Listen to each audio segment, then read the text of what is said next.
wondered where you was at. That was very loud. All right, good morning, everyone. If you want to make your way in for Bible class, I can't make you, but I can think less of you. That ain't a guilt trip there.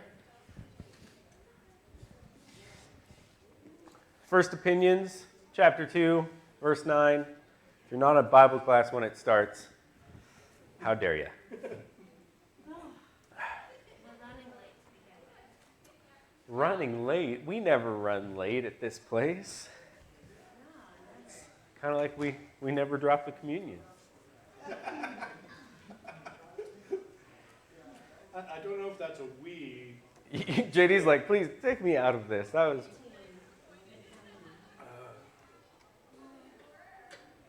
All right, guys. We're going to be covering the one-year Bible since last Sunday. So last Sunday was the 14th. So we'll be covering the 14th through the 20th. Kale's going to be the one with the microphone. So if you've got a comment, raise your hand and Kale will get there to you. But I'm going to try and keep sticking with what we've been doing, the basically one thought. If anybody has any comments on that comment, and if not, we'll go on to a new one. So, Old Testament, New Testament. I think actually this week I've been finding the Old Testament more interesting than the New Testament, and it might just be because of the amount of content that we're covering in 1 Samuel. But we read 1 Samuel chapter 15 through 28, verse 25. So we read a lot there in 1 Samuel. And then in the New Testament, we read John chapter 7, the end there, verse 53 through 11:54. So we only read, 3 chapters in John and a bunch in 1 Samuel. So where we pick up, kind of where we left off last week in 1 Samuel, we've been following Saul and Samuel around. That's kind of the two main characters. Saul is king, appointed by God, but not perfect. And that's where we ended last week. We will continue to see that over and over again in this week's reading with Saul, because he's kind of a mess, right? So he's a king from God, but God also regrets that decision. We see that right there happening in the 14th this week. God regrets that decision. And we're going to see, like I said, Saul going back and forth between serving God and doing what he thinks is right, kind of being selfish. Serving God, doing what he thinks is right. Or as Sandra said this morning, I think Saul might be kind of bipolar, right? And he's going back and forth. We have another character enter the story that we're going to spend most of our time talking about today. His name is David. And he's just a shepherd boy. He kind of gets introduced to Saul because he can play the harp. And he can soothe him in his chambers, And so Saul really admires him for that at the start of the story. They're all good. Saul really admires him and appreciates him. But then we get the story of David and Goliath. And this is probably one of the more famous ones, right? But just the little shepherd boy out of everybody that's terrified of the Philistines and their giant named Goliath. Shepherd boy comes to feed his brothers, and next thing you know, he's picking 5 stones and throwing one and conquering a giant. Well, not because of his own strength or his own doing, but because God was with him, right? And this God is with David is the theme that we continue to see over and over again this week as we read it. But because of that, he's even more respected by Saul. He's even more respected by the people. But also Saul is a little bit terrified of him because the power that he might take from him. He sees that already happening pretty much from the David and Goliath story forward. So Saul is kind of scared of the power that God has given to this young boy David. And we spend the rest of this week reading the story of Saul and David, and it's basically David going, "Oh, why are you trying to kill me again? Oh, I'm sorry. God has appointed you. You should be the next king. I get it. You're good," says Saul, until he goes home and gets the army, right? And we see that happening back and forth multiple times. We see David being the bigger person and working for God each and every time so far. One of the first examples we saw is Saul kind of tries to trick him, and he gives him a wager, right? If you can go defeat this army and these men, I'll give you my daughter Michal as a wife. And David's like, well, that sounds really good. So he goes out there with the power of God and just a couple of men, and he defeats this entire army. And Saul was surprised. He thought he was going to kill him, right? That's a good way to remove your problems, just kill them. Well, that's what Saul thinks anyway. So we have that example. We have the other example we read a little bit later in the week after David has been running and hiding and, talking to Samuel and just trying not to get killed by Saul. We have another example of when Saul is after him and Saul's got to take a bathroom break. And so David follows him in there. And he was in there already. Instead of killing him like he could, he goes up and cuts a piece of his cloak, right? And then shows him that he could have killed him, but he didn't because he wanted to be the bigger brother there, the one that would actually serve God. And after that, just like with every time we see with Saul, we're good. God's got a plan for you. He's doing great things, no problem. Goes home, changes his mind, gets the armies back after David, right? So David's still on the run. Another example we see of that that we read yesterday, I think, or maybe 2 days ago. Days are flowing together. Was when Saul was after David and with his whole camp of men, and God made them fall asleep into a deep sleep, right? And so David goes up in the middle of his sleep, and instead of killing Saul, who's sleeping right there in the middle of the ring, he just goes and takes his spear and his water jug. And then they kind of holler at the army and say, hey, aren't you supposed to protect your king? How did somebody come in here and steal his spear and his water jug? And they're like, is that you, David? Yes, right? But again, the answer from Saul is, oh yeah, God has chosen you. You're so mighty. What a great thing. Oh yeah, I'm still going to try and kill you. So we have this back and forth between Saul and David, and Saul trying to kill David. Saul's obviously kind of got trying to figure out what to do. He's constantly pulled between what God wants him to do and what he thinks he should do. And we saw that the very first reading we read about him last week. But this kind of comes to a head at yesterday's reading when Saul doesn't know what to do with David. He's like, I wish I could just talk to Samuel again. And there's a little context that's given there. It says he got rid of all of the magicians and all the sorcerers and all the witchcraft in the land. It's like, okay, he was serving God. But then he's like, I want to talk to Samuel about what to do with David. And he's like, well, how do I do that? So he goes and he finds a female sorcerer, right? I can't remember what her name was. Medium? Medium, that's the word I was looking for. I was asking Courtney right after we read it, what was that name? A medium. And she's like, hey, I can't do anything for you. The king will kill me. He's he's outlawed all of us. He's like, no, I promise you it'll be okay. And so she starts doing what he requested, which is to talk to Samuel from the dead, right? And she eventually figures out this is King Saul, and she's like, you tricked me, right? But Saul gets this opportunity because it works.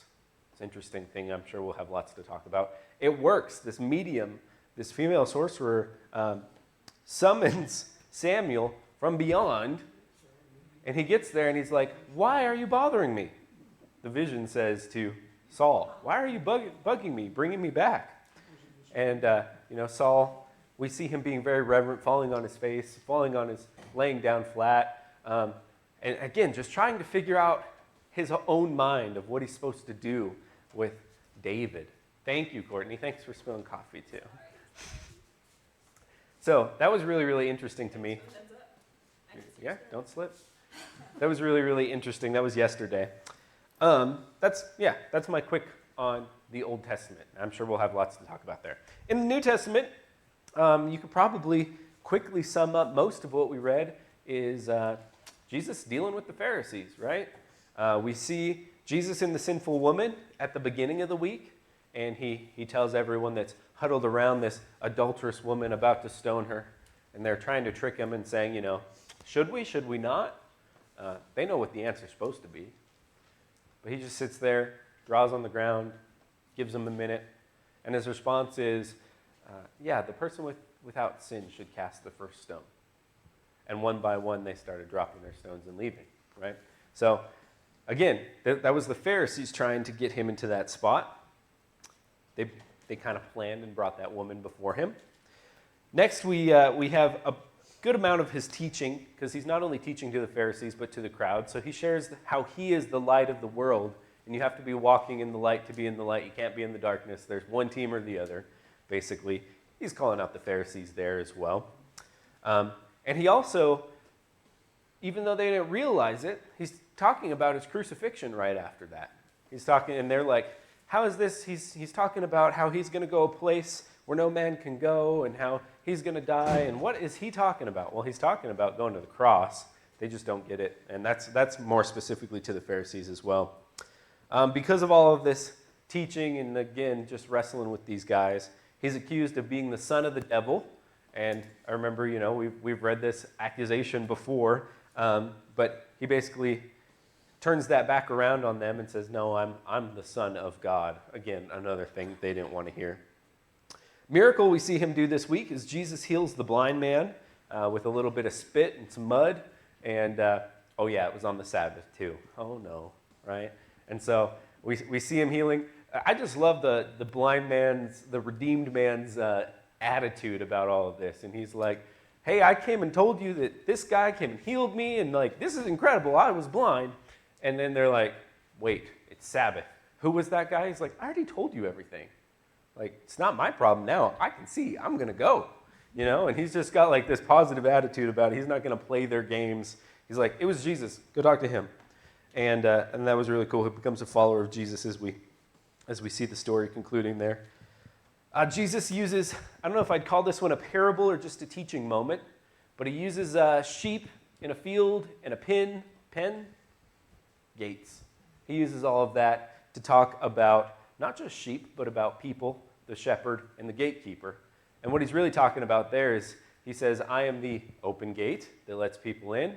I am the good shepherd. And you all are like thieves and robbers. They don't come through the gate. They hop over the fence and try and open the gate and set everybody free. I'm here to watch over the flock. And then I also loved another little piece that Jesus threw in there, and he said, but my flock is not just locally. My flock is all the sheep everywhere. And I just thought that was really interesting. That's Harold's paraphrase of it anyways. Also a little thing that we don't talk about that often. Jesus is almost stoned at Solomon's colonnade pretty quickly right after this. That's kind of the next scene that we see taking place. They're over him to that degree.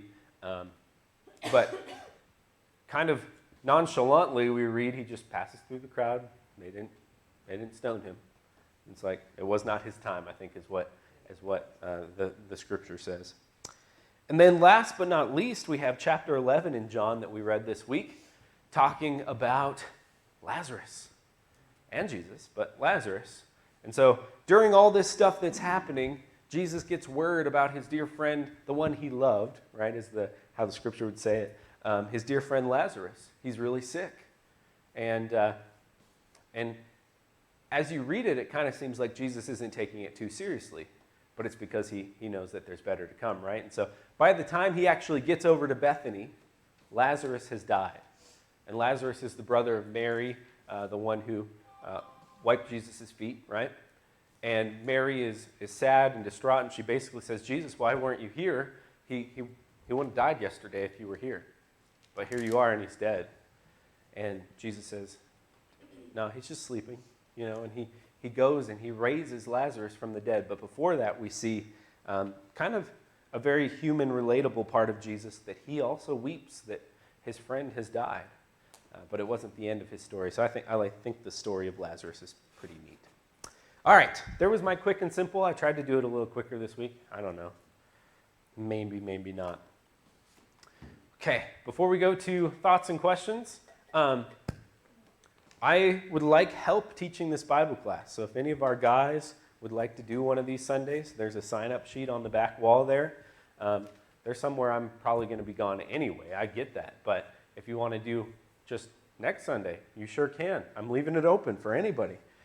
If nobody does it, I'll still do it, I guess. But I'd really like some help. So back there on the back wall, if anybody would like to lead us through. As you can tell, It's not that hard to give a quick couple of bullet points. Hardest part is just figuring out what you guys are going to say, and you can never do that. So, all right, what things did you guys see this week? Kayla's got the microphone. I'm gonna have you start up front here with Courtney, and you can go back.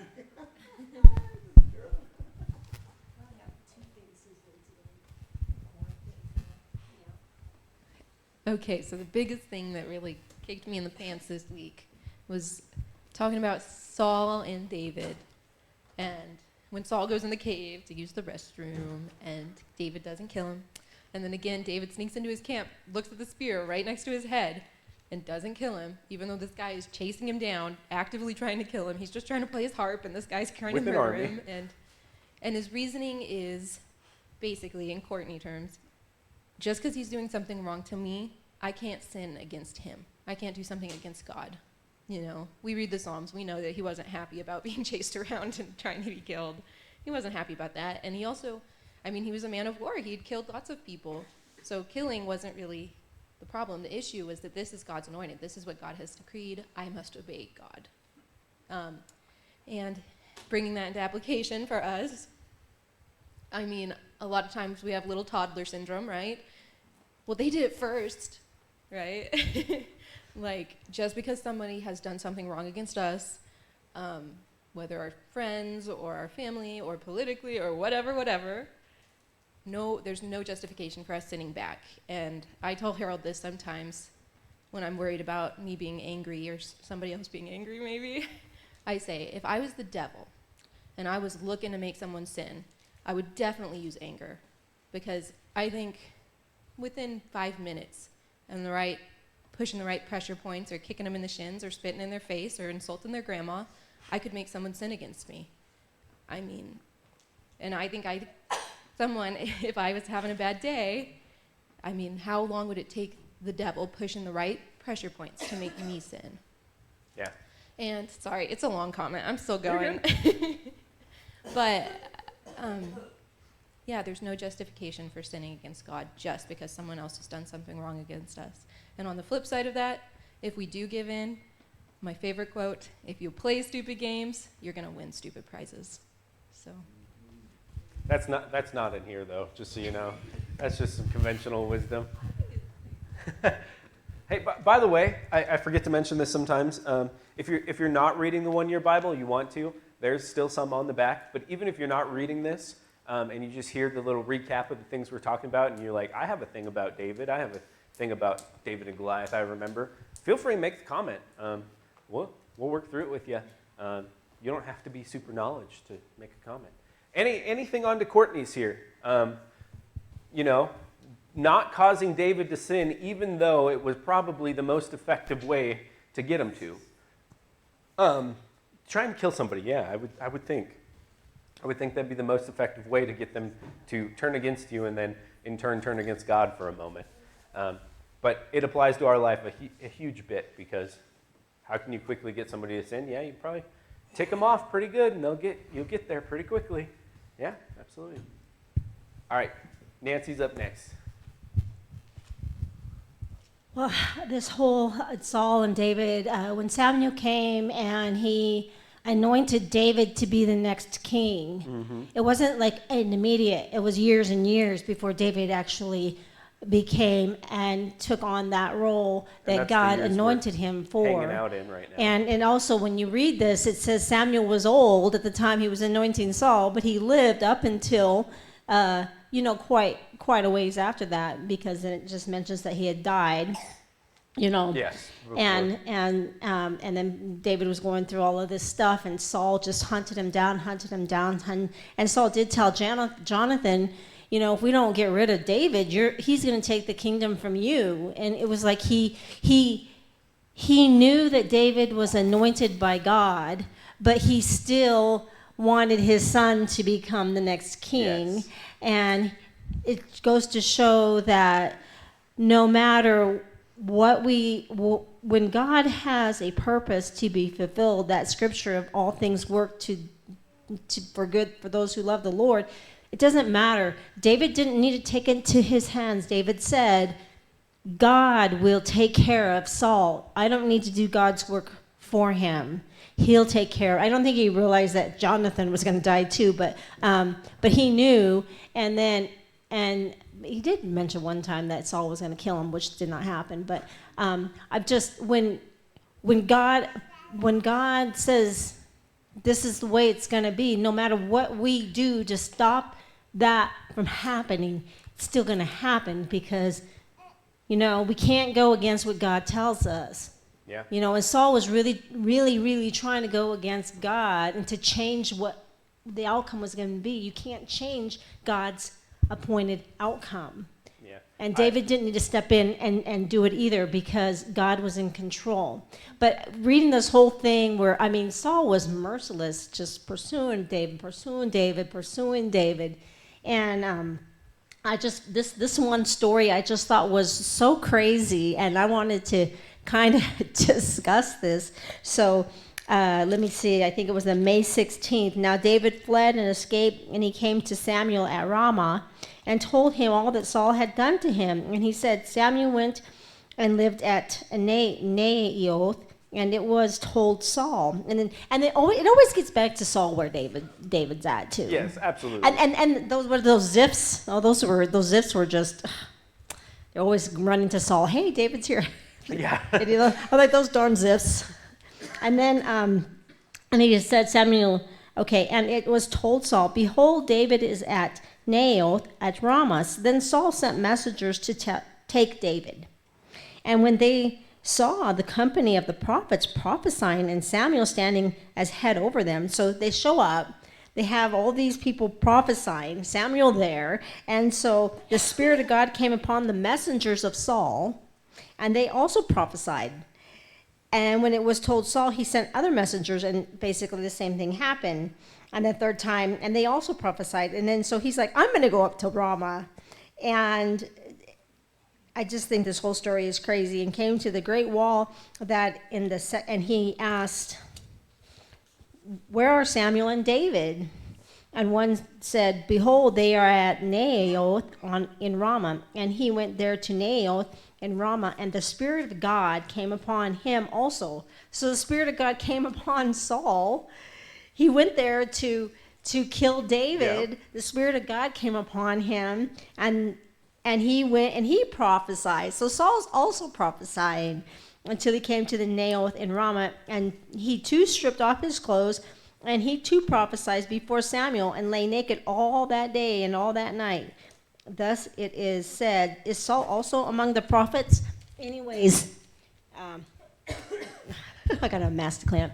Anyways, I just thought that was just the craziest story and like Saul, I don't know, it's just a crazy story. I don't know exactly where it was at. I loved where David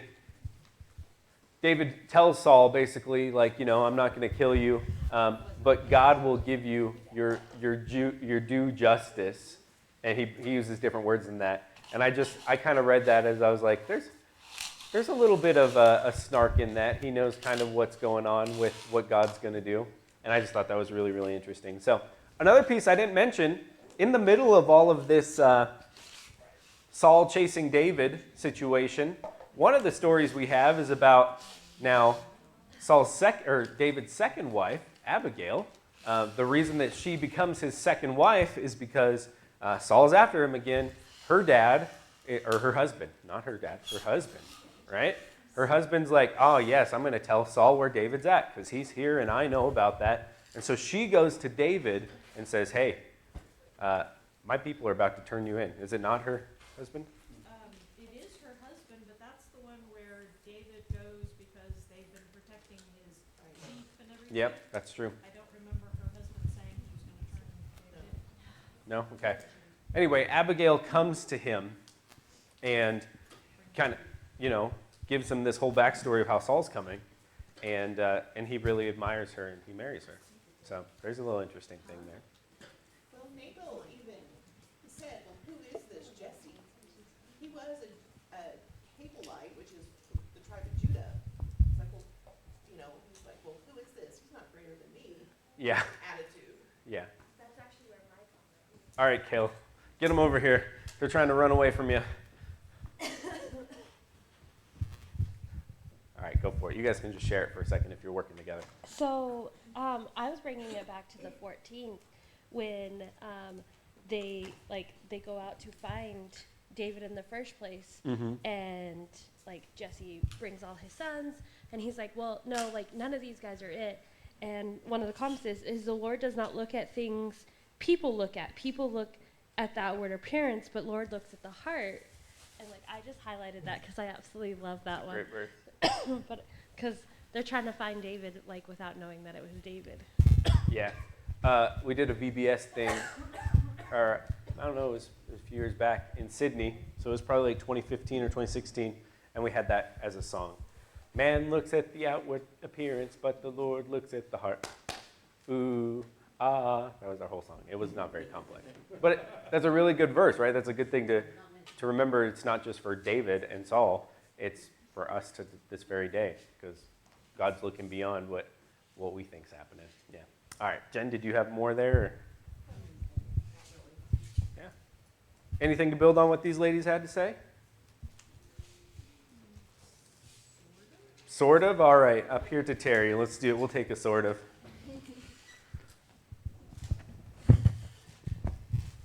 I think it's interesting that some of the people that we've seen, some of the men that we've seen, have married women who don't seem to have the same heart.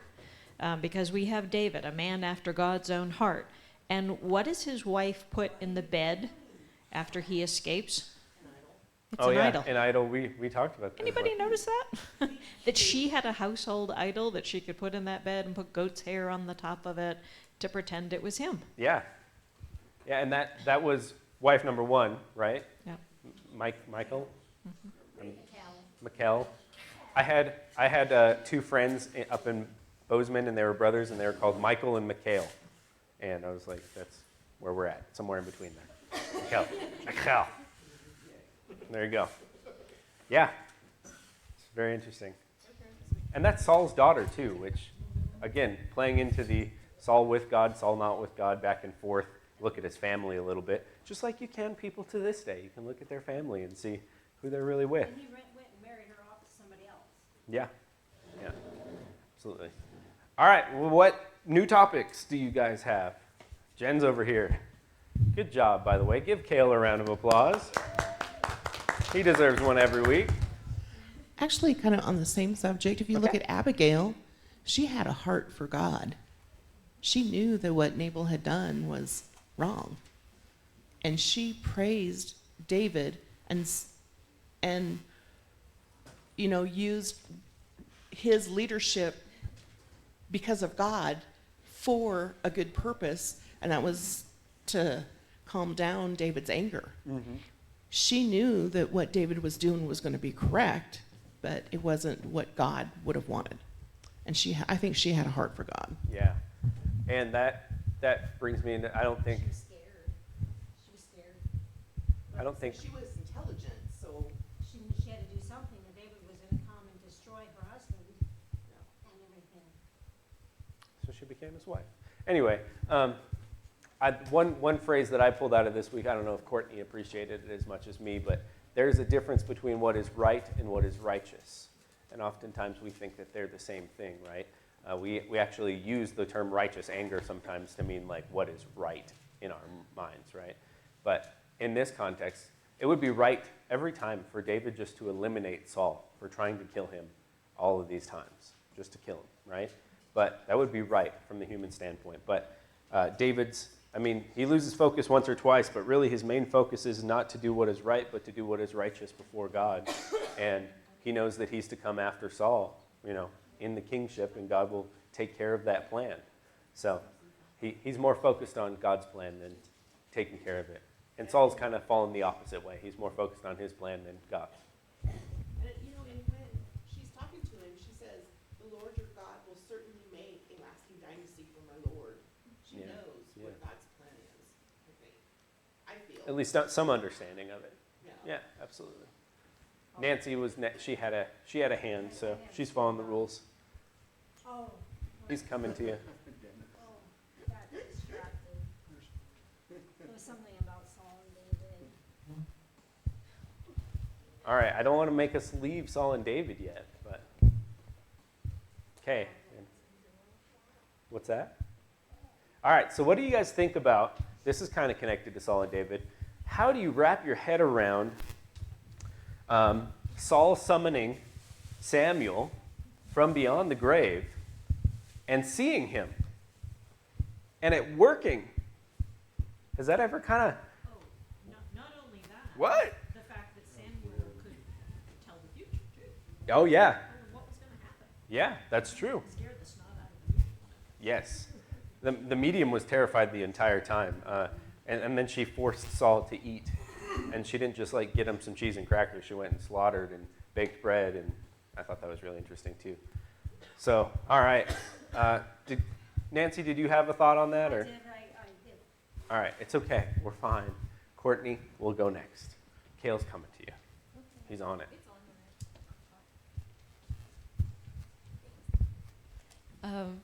I know that story's super spooky and weird, but it was actually, I had never heard it before all my childhood, growing up in the church, until probably a few months before my Nana passed away. And it was so comforting to me. I'm sure I sounded like a psychopath to my coworkers when I'm telling them about, well, in the Old Testament, Samuel was raised from the dead, and he was upset. He was like, why are you bothering me? But it was really comforting. And there's also comfort in Jesus with Lazarus. I mean, a lot of times, if not all times, he is encountering someone who's died. He just says they're asleep, and that's extremely comforting. It's like they're not, if they're faithful to the Lord, they're just sleeping. It's very comforting. Yeah. That's all I have to say. Courtney went the other side of it. I was really hoping you guys would get more spooky with me.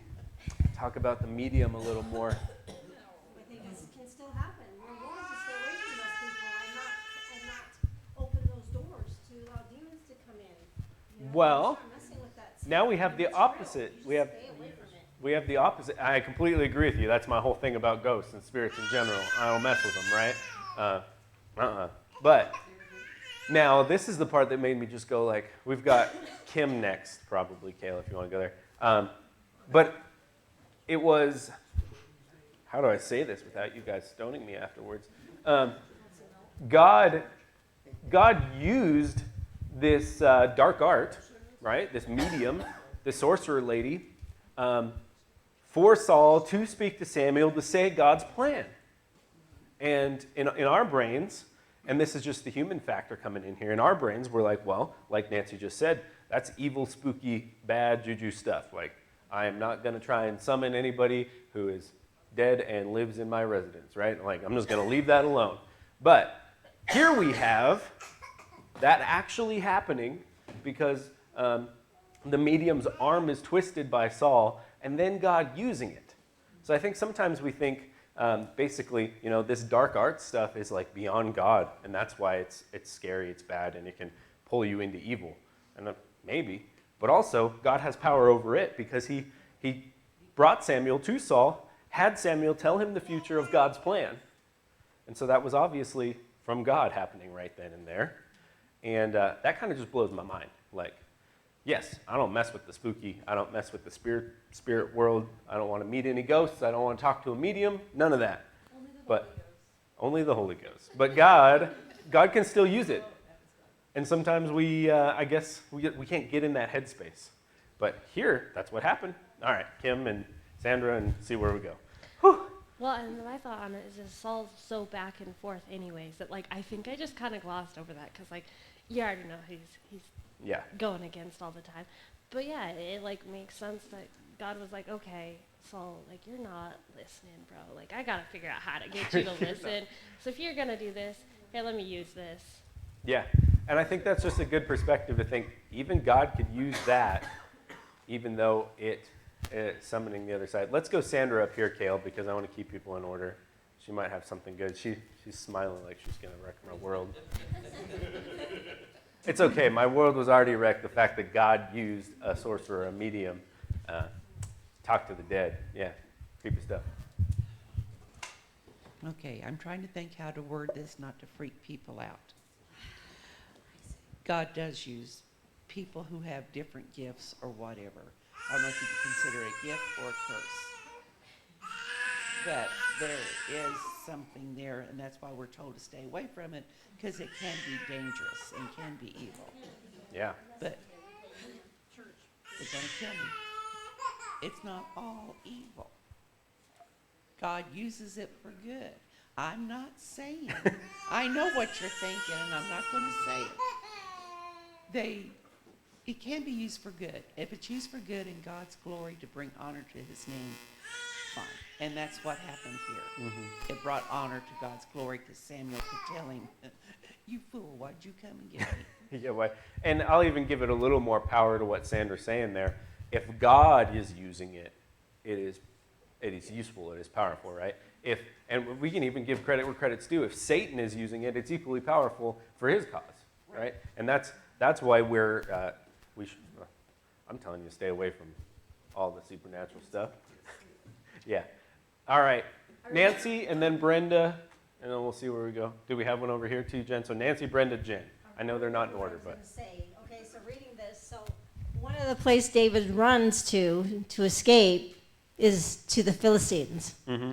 I'm like, okay, he killed their warrior Goliath, chopped off his head, and now he's going there to the Philistines for refuge. And it's all good. And then the king there was like, I'm going to use him. He's going to be my slave. He's going to do what I want him to do. And yeah, I don't think that's going to work out. But Yeah, I thought that was interesting because oh yeah, because David's like highly respected, but also just being used, right? And so like the king is like, oh, you're my own bodyguard now, like, and so I don't know. Things are kind of good with the Philistines, which that's a short memory. Yeah. Yeah. We know you can kill people. Why don't you go do that for us? That's your job. All right, Brenda, you're 2 away. I'm sorry. I was thinking about the medium. Mm-hmm. Is that Samuel was not happy about being disturbed, but he reprimanded Saul because Saul wanted somebody to tell him what God's plan was. And Samuel said that, didn't you get the idea that God doesn't want to talk to you? And so Yeah. I think we forget that Samuel was telling Saul why God was not talking to him. Yeah. Verse 6. Let me run backwards here. 28:6. He tried the right way first. Mm-hmm. He inquired of the Lord, but the Lord did not answer him in his dreams or through the prophets or anyway, right? Yeah, that's true. That is an interesting thing. I was trying to find. Oh, yeah. So, verse 15, Samuel said to Saul, why have you disturbed me by bringing me up? This is the NIV. Why have you disturbed me, right? I think that's really, really interesting. Yeah. Things are peaceful. Are they dead, Kim? Uh-oh. It sounds like a duck dabbling in there. Of course. Yeah. All right. Jen? I was just going to say, too, what Terry brought up was that the Lord was no longer speaking to Saul, not through all the priests that were killed, because he killed them. 2, he didn't have a prophet, and he was getting nothing. Yeah. But if you go back and look, David had a prophet and a priest with him. Mm-hmm. Yeah. Yeah, we can kind of see whose allegiance is where with Saul and David. Courtney, did you have a comment that connects to all this? No. No? All right. Any connecting before we go to Courtney? Dennis has got one there.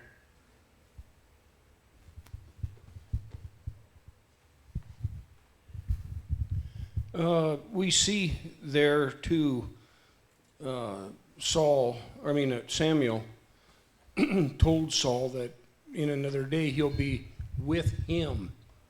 Mm-hmm. He'll be with him. And it also gives me, you don't have to be perfect to go to a place where at least Samuel will be. And I think that's the good side of between here and heaven. Paradise is what Jesus calls it to the guy on the cross beside him. and that some people teach that we die and we're just snuffed out, then we wake again when the trumpet's blown. But things like this kind of make you wonder if there isn't something more to it than that, if that's the full truth. Another thing, kind of unrelated, on the David,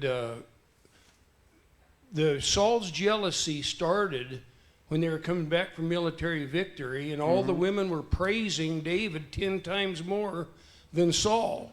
And jealousy and envy got to him, and that it took over his heart like a demon, or I mean, it just jealousy ate him up, just destroyed the fine man he was.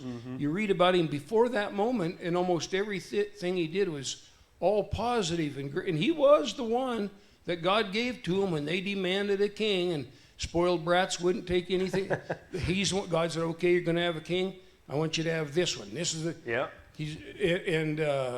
So that's one reason probably David didn't kill him, was that David might have thought, "Hey, there's something in this guy that God saw that was good," but it gives me. We're supposed to take comfort from the Old Testament. Paul tells us that from the Scriptures we take comfort. And a lot of people use the Scriptures to do browbeating and guilt trips and downers and bummers and like that. But it's for taking comfort. I'm taking some comfort. I would like to at least go to that place that Saul's going, because Samuel will be there, and I think by inference, I'm on the good way, if that's... Yeah. Yeah, and my whole approach to that little piece that David, or you kind of started with there, of where Saul and David will meet in Samuel, right? I just kind of like to hang that up on the wall and, like you said, wonder about it, because we don't have an answer necessarily, proof either direction of any of that, no details, right? And so people ask me about that pretty often, and I'm like, I don't know. I just know that at the end of it all, I'm good. Like, I don't know if I hang out with other people for a while. I don't know if I sleep a long time. I don't know if a million years is like a minute, but that's a good thing to think about. I just leave it up there, right? So I think that's kind of interesting. Did we have somebody else with one more comment? Because we're out of time here. Okay. All right, we'll go with Nancy's new comment, and that'll be our last piece for today. Gotta get a Jesus thing in here. Yes, you do. There you go. Go This for is it. from the New Testament, and I found this they were talking about Jesus, and Caiaphas, who was high priest that year, said to them, "You know nothing at all, and nor do you understand that it is better for you that one man should die for the people, nor not that the whole nation should perish." And he said he did not say this of his own accord, but being high priest that year, he prophesied that Jesus would die for the nation, and not for the nation only, but also to gather into one the children of God who are scattered abroad. That was Caiaphas, the high priest, that said that. He knew.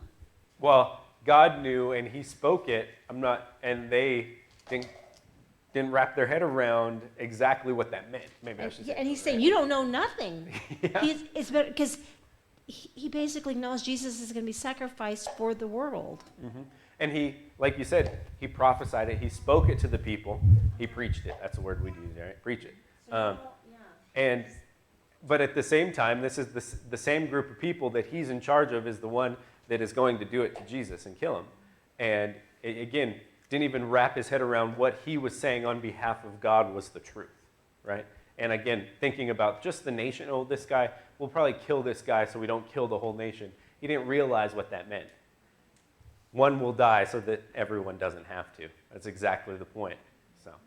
Can I make one comment? Yes. Kayla, you want to run a microphone? It's like everyone in the New Testament, none of them could understand what was going on. Like, they all knew, like, they were told dozens and dozens and dozens of times, even, like, the disciples, they were told, and for some reason, they were like, that's not what that means. Nah. So, I'll say my famous line, thank goodness that doesn't happen today. It's like something that we should know and have on our heart and, like, comforted in, and we're still over there not getting it. Happens to people still to this day, right? But yeah, the Pharisees, the apostles, like you in the Gospels, all the people we're reading about. Yeah, why aren't you getting it? Well, it's right there. All right, guys, we're totally out of time. We'll be back in 5 or 6 minutes for our normal assembly. Thanks for all the discussion. Again, help me out with doing Bible class, if you will. There's a sign-up sheet in the back. I appreciate it. Okay. I did.